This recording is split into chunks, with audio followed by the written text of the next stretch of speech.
According to the sector minister, 92% of the prisoners in the country's prisons cannot be taken out due to the kind of sentences they have. This, the minister believes, should however not prevent them from gaining skills. He's therefore called for a private-public partnership with businesses in agriculture, artisanal, and others to assist the inmates. We want to create industrial hub within our own prison, where businesses can establish within our prison.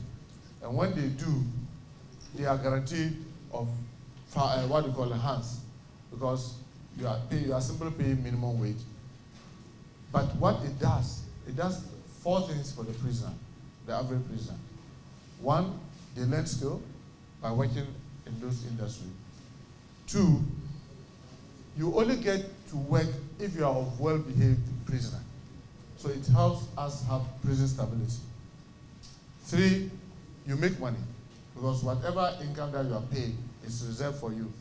And 4, most importantly, and I will say that in many countries, and we are hoping to do same here, which is, if you are of good behavior for let's say 6 months, your sentences get reduced by 6 months. The minister also touched on the over 200 chieftaincy disputes in the country, urging the National Peace Council to work at resolving the issues. Alhaji Muntaka was not enthused about some of the disruptions in churches during the ban on drumming and noise making. No, you can have ban on noise making, but it doesn't prevent the church from having its church service. And part of the church service is the worship, the singing, the praises, and that one, just as you cannot prevent the Muslims from calling the azan, the only thing is that we won't go on the streets or outside the church doing noise and doing that prayer in respect and difference to what you are doing. But it should not be that we cannot have our service. No. I will try and make it. Just as I'm doing this, I'm trying to make all of us, including the traditional leaders, know that. No.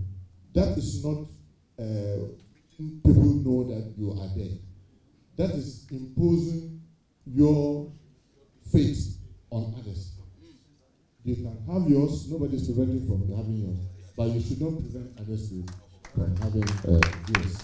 The minister talked about how he facilitated the repatriation of some Chinese nationals who were engaged in fraud in the country. I've seen Chinese have a place in Namibia estate in Common 26, and they have a very big place, bigger than this place.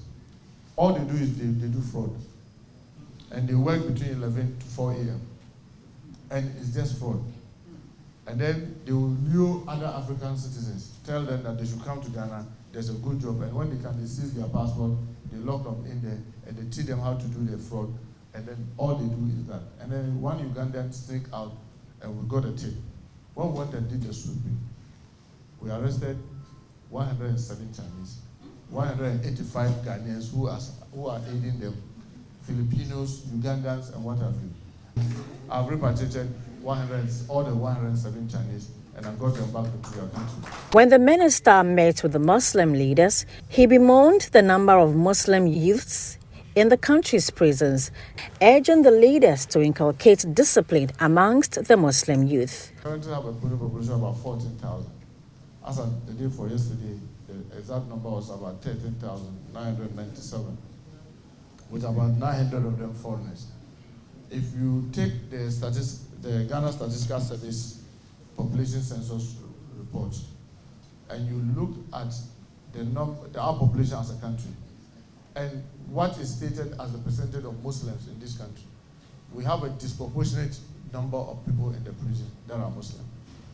Our number in the prison, in proportional terms, is far higher than our population, the general population. It tells you that there's a big problem in our community.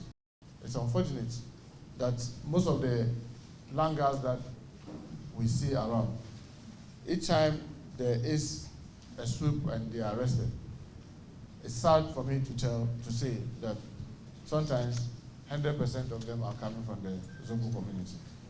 And most times, majority of them are coming from the Muslim community. They put their lives online for others, sometimes for peanuts. And sometimes they do all manner of things that really brings all of us into great disrepute. These are some of the things that we want to engage in for us to see, put our heads together to see what is it that we can do together. The deliberations are expected to foster and nurture peace, harmony, and cohesion in the country. For Joy News, I am Hannah Adami.